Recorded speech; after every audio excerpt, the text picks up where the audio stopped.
葉っぱが生い茂ってはね、一日中こういった日陰の状態。周りから比べるとちょっとここは気持ちがいいね、ひんやりとよくしてます。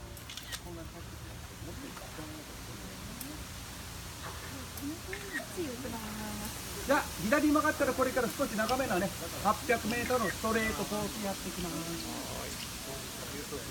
じゃあ皆さんよければね、あまり風が強く吹いてないところでこの説明を一度やめて柳川の歌にねチェンジをしたいと思います。じゃあ皆さん、柳川にもねいくつかの歌がありまして、これが